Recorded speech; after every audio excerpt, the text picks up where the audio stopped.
Hello friends, मैं doctor Sanjeet, मेरे साथ है मैम को फिस्टुला इन एनो डायग्नोस हुआ था और ग्रेड 4 का फिस्टुला एमआरआई फिस्टुलोग्राम में आया था। इनको 2 ट्रैक थे, एक एब्सेस अंदर पड़ा हुआ था। चूंकि ट्रांसइस्मेटिक फिस्टुला जब एब्सेस के साथ होता है तो ग्रेड 4 ही होता है। मैम का लगभग 7th मंथ में ठीक हुआ है। 28 मार्च 2024 को मैम का छासूत पहली बार लाइगेट किया गया था और आज नवंबर 11 तारीख 2024 और पूर्ण रूप से ठीक है। और 2 मंथ पहले ही छासूत मैम का निकल चुका था। 2 महीने बाद भी हम लगातार फॉलोअप पे हैं और अभी तक मैम को ना तो दोबारा हुआ है, ना तो वहाँ पे कोई ऐसा साइन सिम्टम मिल रहा है जिससे मैम को अब लगे कि दोबारा होने वाला है, क्योंकि ऑलरेडी पहले मैम 2 बार इसका ऑपरेशन करा चुकी हैं। अब वो ठीक नहीं हुआ है, तब जाके 3rd टाइम इनका छासूत हम लोगों ने लाइगेट किया है। मैम थोड़ा सा आप बताएंगे पहले क्या एक्सपीरियंस थे और आपके, क्योंकि लोगों के मन में भय है कि छासूत बहुत पेनफुल थेरेपी होती है तो हमें नहीं कराना चाहिए। जी नहीं, ऐसा नहीं है। जी मैम। छासूत सबसे बेस्ट चीज है और उसको कराने से ना कोई पेनफुल होता है और ना कुछ कोई दिक्कत होती है। सबसे अच्छा है छासूत्र कराने से, मतलब कोई वैसा नहीं। और ना हमें जॉब में हमें कोई छुट्टी लेनी पड़ी, उसको कराने से ना कोई छुट्टी लेनी। पहली बार आपको कब पता चला कि आपको ये फिस्टुला बन रहा है? ये हमें पता चला है 25 मार्च को। 25 मार्च 2023 हाँ, में। 23 में। तो हमें जब उसे पता चला तो हमने उसका ट्रीटमेंट लेना शुरू किया, तो फिर ऑपरेट कराया। ऑपरेट कराने से हमें कोई मतलब फायदा नहीं हुआ। फिर हमें छासूत्र करवाया। छासूत्र से हमें काफी। कई बार ऑपरेट करा था? ये 2 बार। 2 बार। हाँ। जैसे पहली बार जो ऑपरेट कराया था जी, उसके बाद दूसरी बार कब कराया था? दूसरी बार बस वैसे जब उन्होंने कहा कि इसको थोड़ा सा कर देंगे। हाँ। तो इसे जब दूसरा ट्रैक बनना शुरू हुआ। हाँ। तो बोले कि बस उसी पीरियड में मतलब 15 दिन के बाद उन्होंने कर दिया। अच्छा। तो मैम एमआरआई आपने इसके पहले कभी कराई थी? जी नहीं। एक को बार एमआरआई नहीं कराई? तो मैम को देखिए 2 बार इन्होंने पहले ऑपरेट कराया।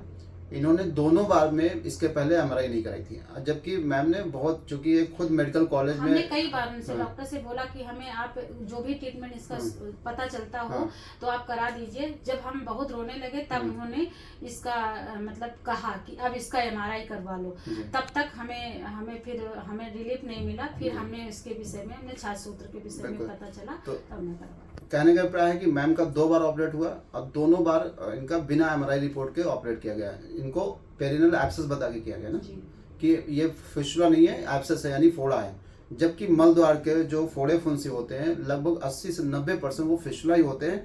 और सबसे ज्यादा जरूरी क्या चीज है, अगर हमें मलद्वार पे कोई फोड़ा फुंसी बन रहा है, बार बार वहां से पस आ रहा है, तो एक एमआरआई करा के चेक करा लेना चाहिए। क्योंकि एमआरआई फिस्टुलोग्राम क्या होती है, जो हमारे गुदा मार्ग के आसपास जो सॉफ्ट टिश्यूज होते हैं उसके बारे में सबसे जो महत्वपूर्ण जानकारी देती है एमआरआई।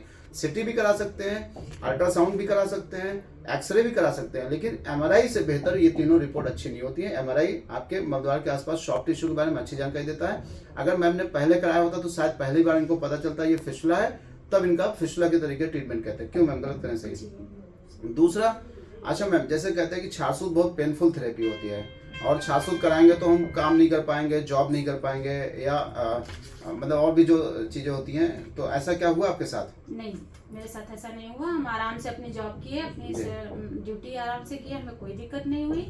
और हम अपना कोई हमें छुट्टी लेनी पड़ी। हमें छासूत सबसे बेस्ट लगा। हम तो अपने हॉस्पिटल में भी यही चीज कहते रहे ना कि इस हॉस्पिटल से मतलब हमें छासूत सबसे बेस्ट लगा। क्योंकि मैम खुद एक मेडिकल कॉलेज में जॉब करती हैं। और ये बताइए, ड्यूरिंग द ट्रीटमेंट कितना छुट्टी लेना पड़ा होगा आपको? किस पीरियड में?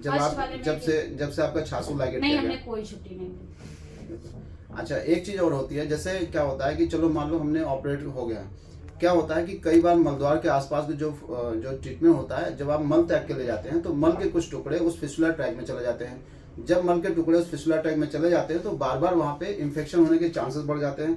तो सुबह शाम जो हम लोग ये कैथेटर से साफ सफाई कराते हैं, है मैम? जी। आप कैसे साफ सफाई करते थे, जरा प्लीज बताइए। हमारी बिटिया करती थी, उसको अच्छे से क्लीन कर करके और नॉर्मल लाइन से कर करके उसको फिर इसी उसमें ऑयल डालती थी और ड्रेसिंग करती थी दोनों बेडिंग में।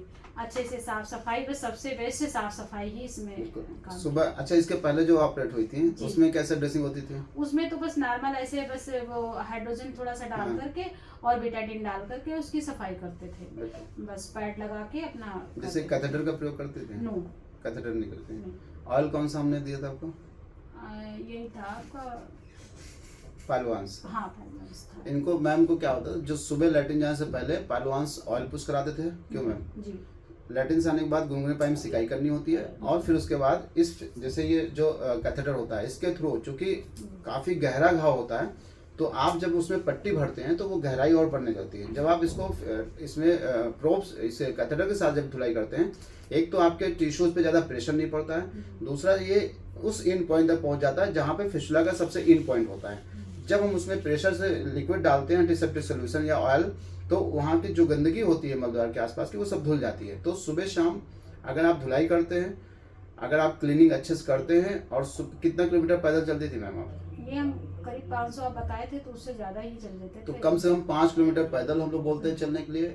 डाइट अच्छा होता है, उसमें नॉनवेज, पनीर और थोड़ा सा जो दाने वाली चीज़ होती है ना, जैसे जीरा है, अजवाइन है, अमरूद के दाने हैं, ये चीज़ हम लोग अवॉइड कराते हैं। क्योंकि कई बार क्या होता है, जैसे हमने खाना खाया, अगर उसके दाने मतलब कोई दाना जैसे कोई सॉलिड चीज़ था, अगर वो नहीं पचा तो मल द्वार के आसपास कहीं जाके अटक जाता है, और फिर वो फिशुला ट्रैक के अंदर चला जाता है, फिर वो बार बार इन्फेक्शन क्रिएट करता है। तो इसलिए कोई भी सॉलिड जैसे दानेदार चीज़ें थोड़ा सा अवॉइड करिए। अगर खाना है तो उसको पीस के खाइए, ताकि वो पेट में ही डाइजेस्ट हो जाए, मतलब मलद्वार तक ना पहुँचे। बाकी मैम का ईश्वर ने चाहा तो अब दोबारा नहीं होगा, 2 मंथ हो गए हैं, अभी भी दोबारा नहीं हुआ है।